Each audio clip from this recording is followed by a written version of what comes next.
Eagle, पक्षियों का राजा। जिस उम्र में बाकी पक्षियों के बच्चे चिचियाना सीखते हैं, उसी उम्र में बाज का बच्चा आसमान को चीर कर उड़ता है और बताता है दुनिया को कि मैं एक बाज हूँ। ईगल अपने बच्चे को अपने पंजों में दबाकर 12 किलोमीटर की ऊंचाई पर उड़ती है और फिर वहां से अपने बच्चे को छोड़ देती है।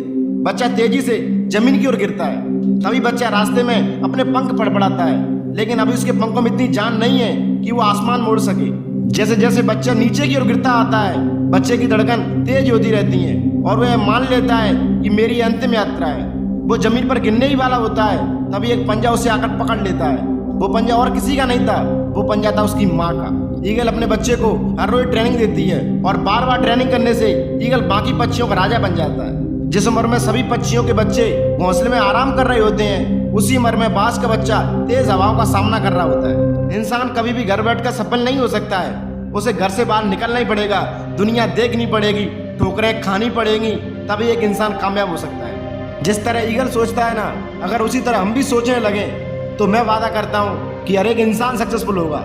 ओलंपिक में इंडिया का मुकाबला कोई नहीं कर सकता है। चाइना आज हर फील्ड में आगे है, लेकिन क्यों?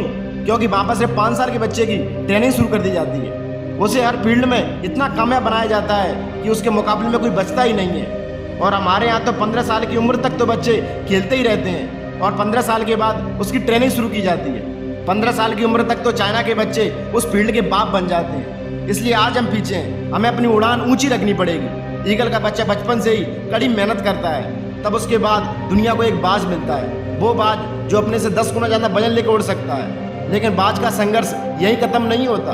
बाज को 40 साल के बाद अपने पंख उखाड़ने पड़ते हैं, क्योंकि उसके पंख इतने भारी हो जाते हैं कि वो छाती से चिपक जाते हैं और उसको उड़ने में बहुत ज़्यादा दिक्कत होती है। उसे बहुत तकलीफ का सामना करना पड़ता है। उसे अपनी चोंच को तोड़ना पड़ता है, क्योंकि उसकी चोंच शिकार कर करके बहुत सॉफ्ट हो जाती है। उसे अपने नाखूनों को तोड़ना पड़ता है, क्योंकि नाखून टेढ़े हो जाते हैं और इसलिए वो शिकार को नहीं पकड़ सकता है। अब उसके पास 2 चॉइस हैं कि या तो वो भूखा मर जाए या फिर अनंत पीड़ा सहन करके वो एक नया बाज बन जाए। और फाइनली वो दूसरे विकल्प को चुनता है। कहते हैं कि बाज अपने इलाके की सबसे ऊंची चोटी पर चला जाता है और सामने रखे पत्थर पर अपनी चोंच को मारता है, मारता रहता है और उसे तोड़ देता है। भयंकर पीड़ा होती होगी, भयंकर दर्द होता होगा, लेकिन इस पीड़ा से हर एक ईगल गुजरता है। सेम प्रोसेस, वो अपने नाखूनों को सामने रखे पत्थर पर रगड़ता है और रगड़ के तोड़ देता है। भयंकर दर्द होता होगा, भयंकर पीड़ा होती होगी, और जैसे उसकी नई चोंच आ जाती है, उस नई चोंच से अपने पंखों को काटता है, अपने ही जिस्म से अपने पंखों को काटता है। कितना दर्द होता होगा ये आप सोच भी नहीं सकते हो।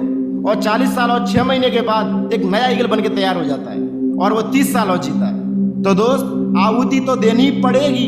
आज आप जिंदगी को दे दो तो जिंदगी एक दिन आपको सब कुछ लौटा देगी। लेकिन अगर आपने जिंदगी को कुछ नहीं दिया तो आशा भी मत करना कि जिंदगी तुमको कुछ देगी। जो जितना ज़्यादा तकलीफ का सामना करता है, एक दिन वही दुनिया को बदलता है। जिसने अंधेरे से जंग जीती है, सूरज बनकर वही निकलता है। एक इंसान जितनी ज़्यादा तकलीफ सहन करता है, वो उतना ही सफल और काबिल बनता है। दोस्त, कामयाबी के लिए खुद को पागल कर दो तो कामयाबी झक मार के आएगी। जिद पैदा करो, अपने अंदर जिद पैदा करो।